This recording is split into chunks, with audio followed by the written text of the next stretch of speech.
We are right on the dot, so I'll go ahead and get going. So welcome to the Zoom session of this course. This is, I have to be honest with you, I've never actually had a class directly via Zoom. I mean, I've done review sessions and whatnot, but I've never actually had a class like this before. But this week and Monday of next week are really our last 4 lectures. And what I'll be doing this week is more or less what I said in the announcement. So I'll cover about a third of the chapter material for chapter 14 today.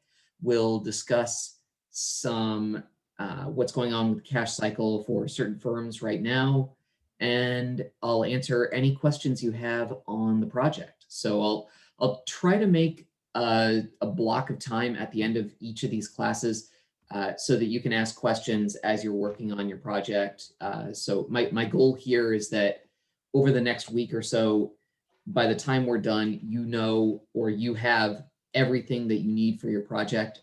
And it's just a matter of submitting that project or recording it and, well, setting up the Zoom meeting and, so that we can actually have that presentation. So that's where we're headed. Our classes via Zoom will probably, I mean, if I'm accurate at all in gauging how much material we have for each class, our classes via Zoom will be a touch shorter than 50 minutes, but we'll see how we do. I've blocked off about 10 to 20 minutes for each class to answer questions. So with that being said, let's talk about the cash cycle. So the cash cycle, as you might have recognized, it's actually not constant for every firm. Different firms will have different cash cycles, and the cash cycle can actually vary depending on the time of the year or the business cycle in general. So hopefully you can see my screen and you can see the article that I'm showing you right now on the tourist industry. So the tourist industry is one of those industries that is extremely cyclical. And cyclical industries, typically their cash cycle varies from time period to time period. So in periods like the summer in Italy or Great Britain, the cash cycle tends to extend out. And then in the winter, the cash cycle tends to shrink. And this is kind of an issue when you have a pandemic. So the article that I chose for today refers to the effect that the pandemic is having on firms' cash cycles. So the big thing here, as I pull up the notes on everything that I wanted to say about this,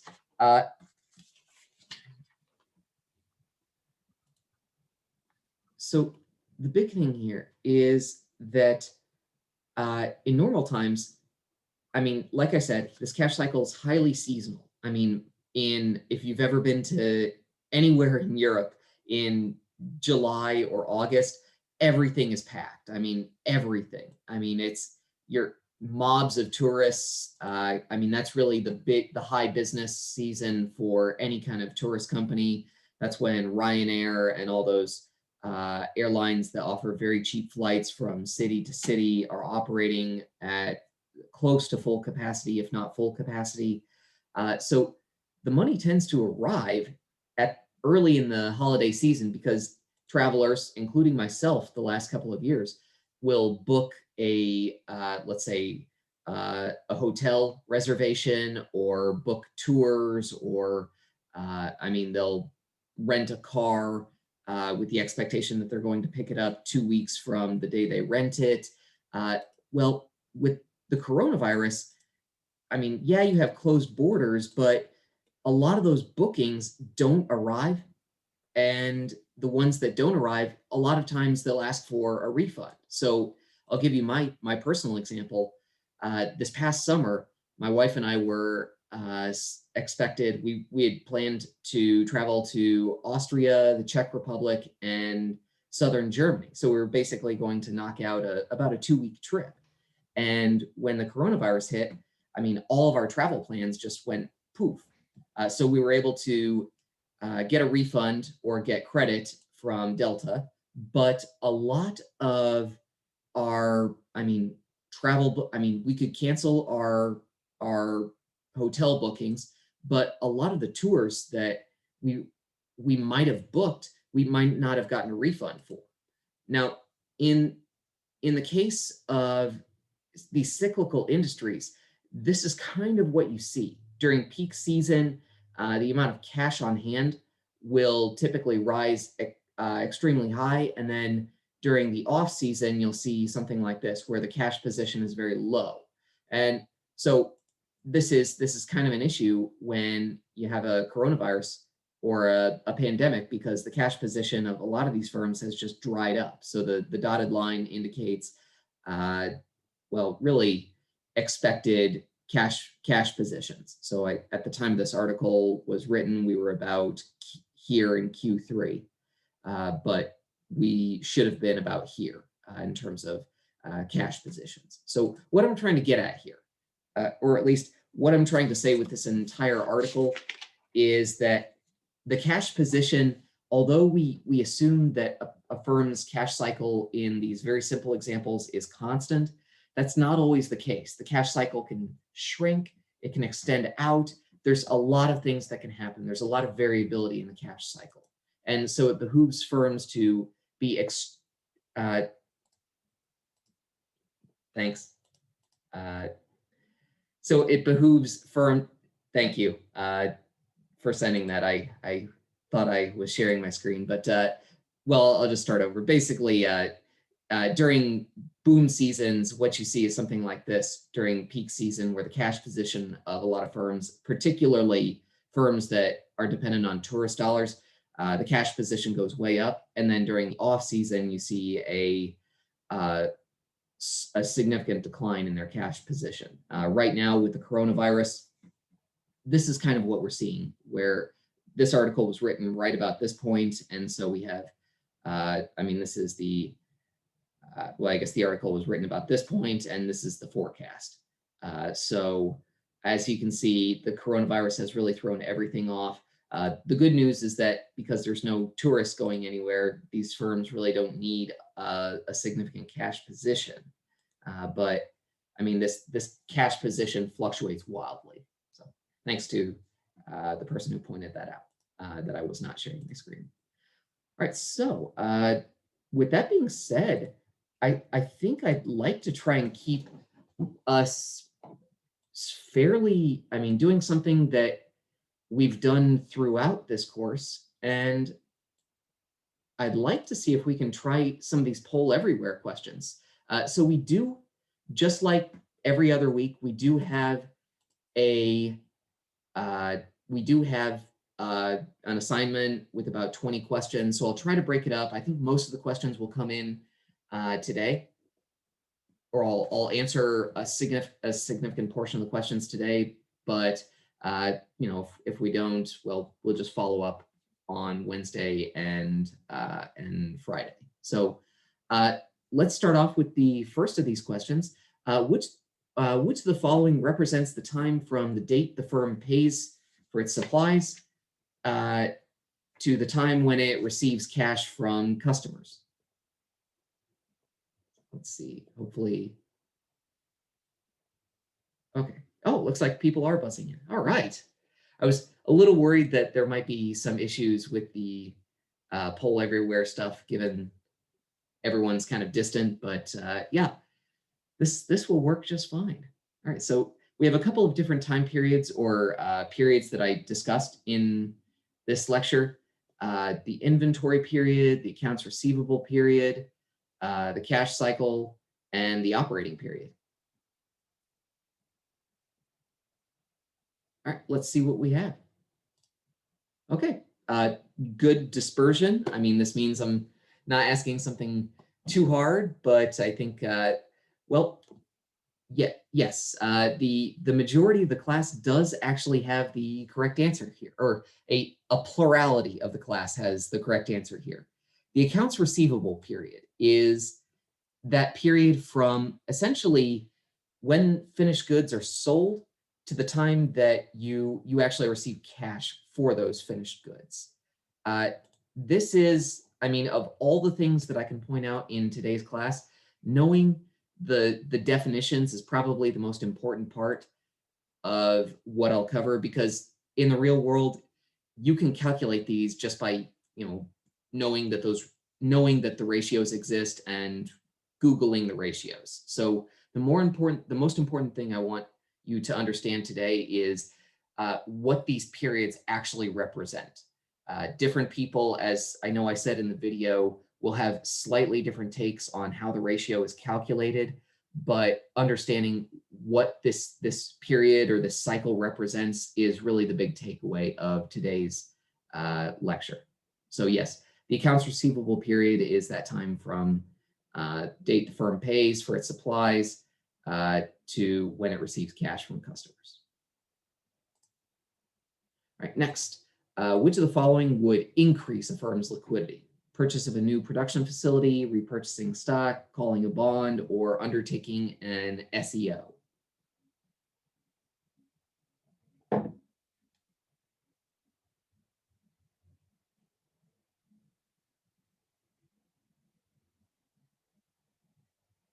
All right. A lot of good choices here.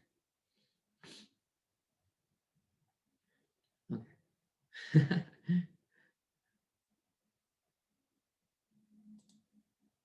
Okay, interesting. Okay, yeah. So again, healthy dispersion. I think I did a halfway decent job of writing this question. Okay, so thankfully no one said purchasing a new production facility. Repurchasing stock, this would actually, if a firm has cash on hand, repurchasing stock will take cash out of the hands of the firm. So you're paying cash out of the firm. And because our liquidity is often defined as, say, net working capital or just current assets minus current liabilities, repurchasing stock would actually decrease the cash on hand and decrease liquidity. Calling a bond would mean that the firm or the firm would use cash to pay the call price of the bond early. So again, it's kind of the same thing as repurchasing stock. You're paying the face value of the bond earlier than the time when this bond was expected to mature. So you're sending cash out of the firm and thus decreasing the firm's liquidity. The correct answer here is undertaking an SEO, or a secondary equity offering. So an SEO is very similar to an IPO. The only difference is that you've already issued your stock to the public for the first time. So an SEO is literally just a firm issuing additional shares to the public in exchange for cash. So there are a lot of examples of this. I know Tesla has had several secondary equity offerings in the past. So the company will issue additional shares of stock and raise additional cash that it can use to produce a new production facility or buy back some of its debt, or anything like that. So the correct answer here is actually undertake an SEO. Okay, next we have a quantitative question. All right, actually, yeah, I'll try a quantitative question. If it doesn't go over well, we just won't do any more quantitative questions via poll everywhere, but I'll give you about, we'll say 30 seconds to work this question, and I'll see what you get, just so I kind of gauge where everyone is, and then I'll work it myself, just to address any concerns. So a firm has cost of goods sold of $3,050, sales revenue of $3,500, and average inventory of 300, and accounts receivable of 200. If all the firm's sales were credit sales, so sales on credit, say via credit card or trade credit, what was this firm's inventory conversion period? So I'll give you about 30 seconds to work here, and then I'll jump in.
let's go ahead and go through this thing. I'll tell you what, I want to see the answers first. Okay, so a few people got one particular answer. So the inventory conversion period is going to be 360 divided by inventory turnover. And in this case, our inventory turnover is just cost of goods sold divided by average inventory. And so in this case, we have an average inventory of, let's see if I can do this.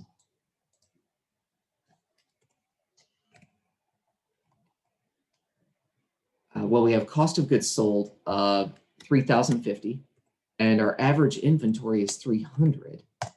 And so here we have a bit of an issue. Actually, I hope everyone else ran into this issue. I actually don't have the right answer on here. Our correct answer should be 35.41 days. Basically, 360 divided by 3,050 divided by 300. Divided by 300. Huh, how about that? Okay, well, looks like I have some explaining to do. So what I'm going to do is I'm going to wipe this question, and I am going to just give everyone the points for this. That is my bad. Whoops. Well, in that case, let's. Oh, I have some chat messages. Oh, I see 35.41 is an option on Canvas. Okay, what I probably did was wrote the wrong answer choices here, so I do apologize. Yeah, the correct answer is 35.41. I do apologize. For some reason, I must have written the wrong things in our answer choices. That is completely my bad. But yes, the correct answer should be this 35.41. Well, that does make me feel a little better. Thanks. Thanks to those people. Okay. All right, let's try. Which of the following is the time between when the raw materials arrive and the time when the finished goods are sold? So is it the cash cycle, the inventory conversion period, the accounts receivable period, or the accounts payable period?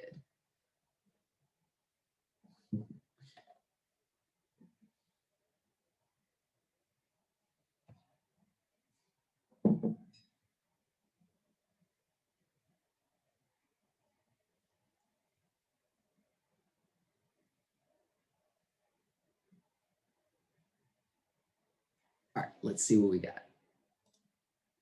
Okay, perfect. Yes, the inventory conversion period. You're converting your inventory into sales revenue. Not necessarily cash, but you are converting it into some kind of credit or cash. The AR period would be the period from when you sell the actual inventory to someone and when you receive cash for that sale. All right. Next one. Which of the following describes the time from when the firm receives an invoice to the time when the firm pays for the invoice?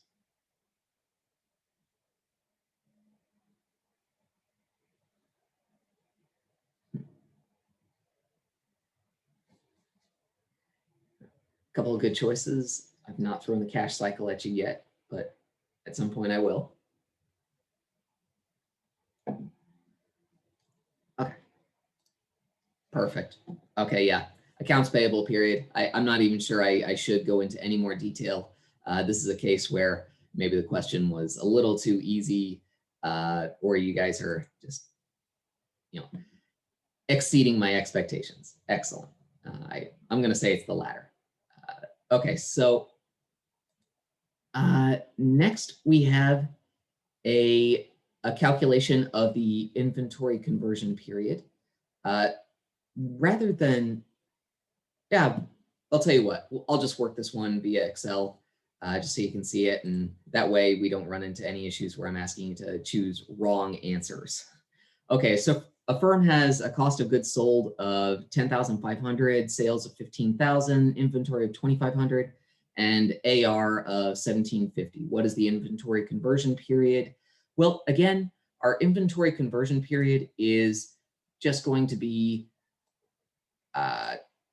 it's kind of the same thing, 360 over inventory turnover, cost of goods sold, and that inventory turnover is cost of goods sold divided by average inventory. So let me make up for my failure on the previous question by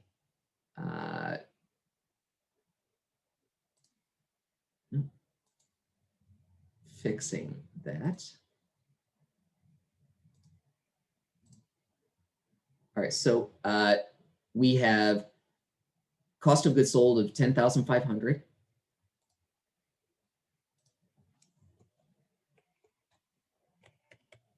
We have average inventory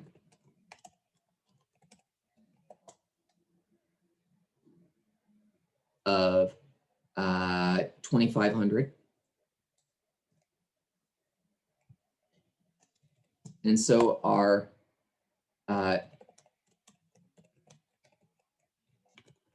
inventory conversion period is just going to be calculated using that same formula. So equals 360 divided by our cost of goods sold divided by average inventory.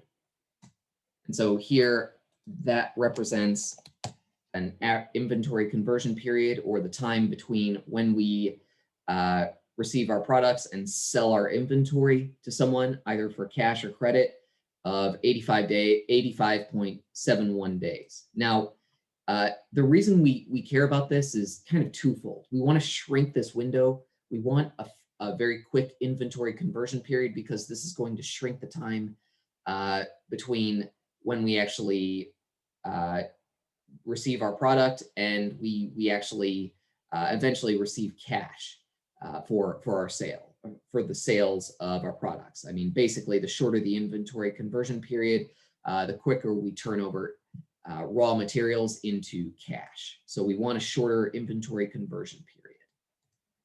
So here the answer is A. Okay, kind of the same type of question. I am setting us up to calculate, I believe, the cash cycle here. But a firm, again, we have all the same characteristics of this firm. But this time, if the sales are on credit, what is the receivables collection period? Okay, so a little different. Our receivables collection period is just going to be our, well, it's going to be this, but it's just 360 divided by receivables turnover, and receivables turnover is just our accounts receivable divided by, well, total sales. So, I mean, we could write this several different ways. What I'll do is I will use receivables divided by annual credit sales, because we're going to assume that all of our sales are credit sales. So we're just going to plug in sales revenue here and divide by 360. So we need a couple of things.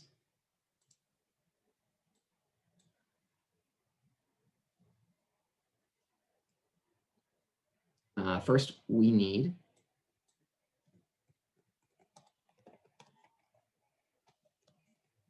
accounts receivable, and that's going to be 1,750. 1,750. Next, we need sales, and that's going to be 15,000. And now our days sales outstanding, or receivable collection period. Notice here that I'm using DSO as an acronym for receivables collection period. I'm sure at some point in your accounting classes, you'll see this, basically days sales outstanding. But all we're going to do is just take our receivables divided by our daily sales. So sales divided by 360. And we use 360 here for a couple of reasons. Different people will justify it different ways, but the primary reason a lot of people say use 360 is because there's really 5 or so holidays.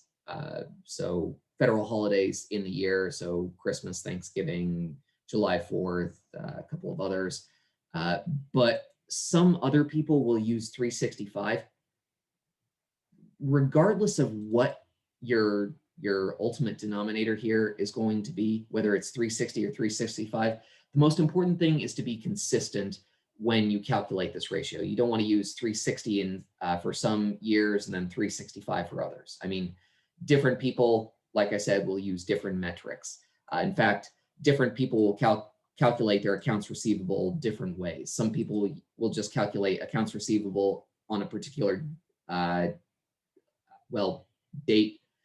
Others will take the average from the start of the year to the end of the year. Still other people will calculate accounts receivable at the end of each quarter and then take the average of that. So what I'm trying to get at here is I'm showing you one way to calculate the receivables collection period or days sales outstanding, but there's probably dozens of ways to actually calculate this.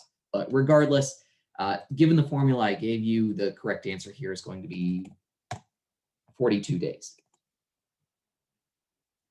So that's that. I suppose that, oh, nice.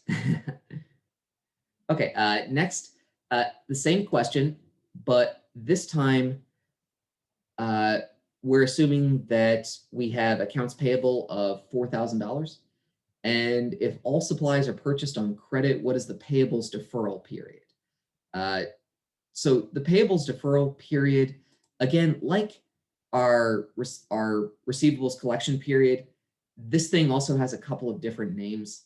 The payables deferral period is sometimes denoted as an acronym DPO or deferred payables outstanding.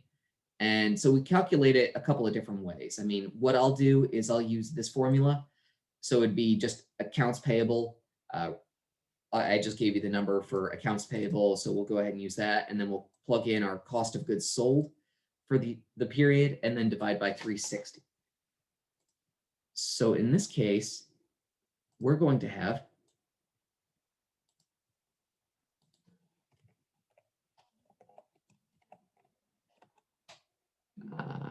$4,000 in accounts payable, and we had cost of goods sold of 10,500, and our DPO or days payables outstanding is going to be our cost of goods sold divided by, that'd be this divided by that divided by 360.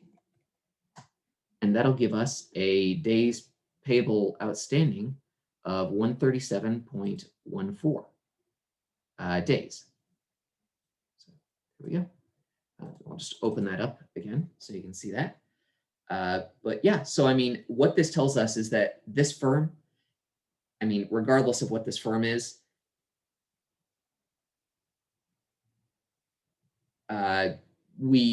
this firm takes a long time to pay its creditors. Oh, I just got a question. We don't have the last question or this question. Oh, that is interesting. Okay, well, in that case, scrap that question. Huh. Let me just go to our assignment and see what we have. I did make some changes to this.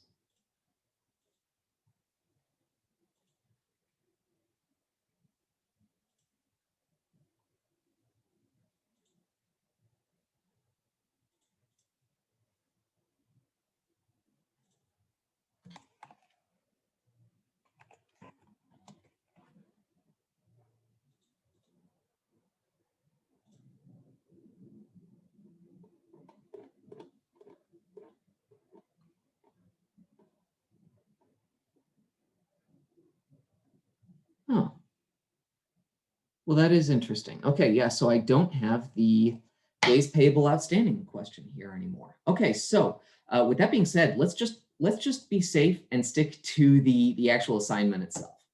How about that? Okay, so question 9, it's more or less the same question, only this time we're calculating the operating cycle. And the operating cycle, as opposed to our accounts payable, I mean, our operating cycle is literally just the time, or it's the sum of our inventory conversion period and our accounts receivable period. So we've already calculated both of these. I believe the AR period was 42 days, and this was like 47 days. So what we can do is, actually, just get rid of that. We can sum up our answers for these two questions, and that will get us our answer. All right, so our days sales outstanding was 42 days, and our inventory conversion period was 85 days. And so our operating cycle is just inventory conversion period plus receivables period. In this case, 127.71 days. So all we're doing is, I mean, when we calculate the operating cycle or the cash cycle, it's really just a matter of calculating 2 or 3 of these different ratios. So the inventory conversion period, the receivables collection period, and then you get the operating cycle. And then to get the cash cycle, all we do is, if we have the same information and we want to get the cash cycle, all we have to do is subtract the accounts payable period. Because, I mean, literally, we need the operating cycle first, and then our cash cycle is just our operating cycle minus the accounts payable period. So just all of this period minus this period right here. So yeah, I guess I did modify our assignments somewhat. Right before class, and I think I actually originally had us calculating just the accounts payable. But in this case, we know our accounts payable is $4,000. We know our cost of goods sold is $10,500. Our days payables outstanding is going to be this, just our accounts payable divided by cost of goods sold divided by 360. And this means that our cash cycle is actually, I think I might have changed this question. Oh yes, our accounts payable is actually $1,000. Let's change that. All right, so now with this information, our days payables outstanding is $34, and so our cash cycle is our operating cycle minus our days payables outstanding, or 93.42 days, or 43 days. So what this says is we have this 93 or 94 day gap where, oh, perfect. Thanks for the heads up on the message. What this means is that we have this gap of 94 days where we need to have cash enough to pay our creditors, but we haven't yet received cash from we haven't received cash from our buyers. Usually this gap gets filled by anything. I mean, it might be a loan, say a revolving loan from a commercial bank. It could be just you keep enough cash on hand from equity that you've issued, or maybe you've issued a long-term bond and you have cash on hand. Regardless, the cash cycle, this represents really the gap in the time that you, really the gap in the time when you have to pay your suppliers, and the time when you actually have to you receive cash from your buyers. You need to fill this gap, and a lot of smaller firms, the way they do that is by receiving what's called a revolver. or revolving loan, which we'll talk about on Wednesday. So regardless, your goal as a small business owner, or really a CFO in day-to-day operations, should be to try and shrink this window or borrow or raise cash in such a way that however you raise that cash, you're paying a very low cost for that cash. So this is why the cash cycle is so important. It represents the gap in when you actually have to pay cash and when you receive cash. So there we go. That's the essence of the cash cycle. Thanks to everyone who was keeping me on my toes. I really appreciate it. Given this is my first foray into actually running a Zoom class. So do you guys have any questions about these cycles or these periods? I mean, I can certainly go into far more detail, but I mean, quite frankly, at an undergrad or even really a graduate level, this stuff is fairly mechanical. The more interesting stuff comes in when we talk about how to actually fund the cash cycle.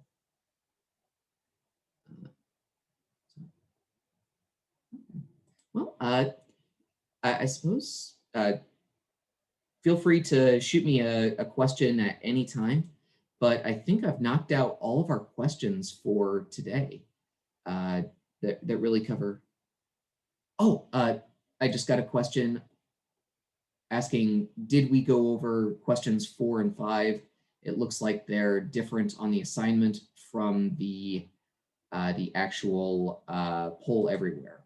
Okay, let me actually touch on that. I think I might have, but let's just go through questions 4 and 5. So firm has cost of goods sold of 3050, revenue of 3500, inventory of 300, and receivables of 200. What was the AR period? I think I might have gone through this, but just to be absolutely certain, the AR period is going to be our essentially this thing. I'll use this formula to calculate the AR period. So it's just going to be receivables divided by annual credit sales divided by 360. And we have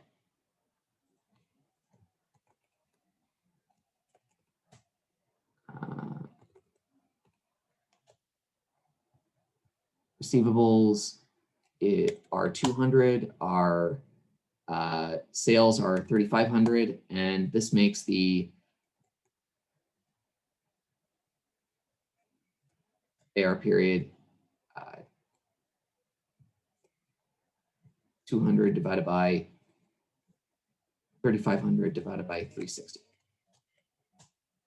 So in this case, we're finding an AR period of about 20.57 days. So what this really says is that it's going to take our firm on average about 21-ish days to get paid when it actually makes a sale, paid in cash. So this firm probably receives a lot of sales, makes a lot of sales on credit. Question 5. Oh yeah, so question 5, same material. If all this firm's sales were on credit, how long is this firm's operating cycle? So kind of similar. The way to answer this is to calculate our inventory conversion period, and then add this to our AR period. And so to calculate our inventory conversion period, I'll use our inventory divided by the quantity of cost of goods sold divided by 360. So what we have here is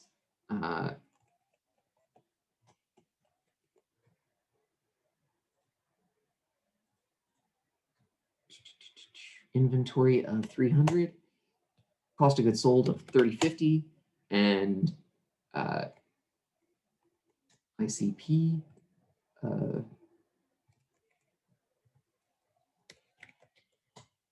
35 point.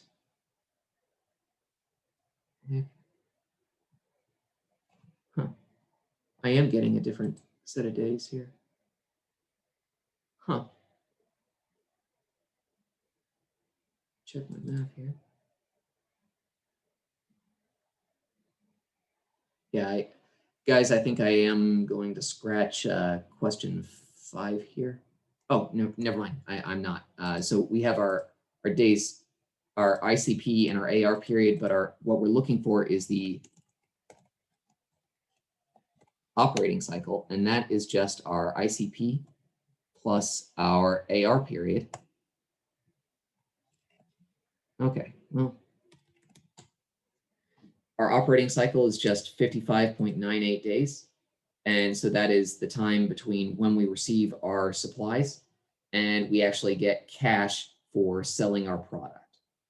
So this is kind of the start to finish of our entire operations. Quite frankly, I will say, as I think I've now answered all the questions. Thanks for the heads up on that. These equations are extremely mechanical.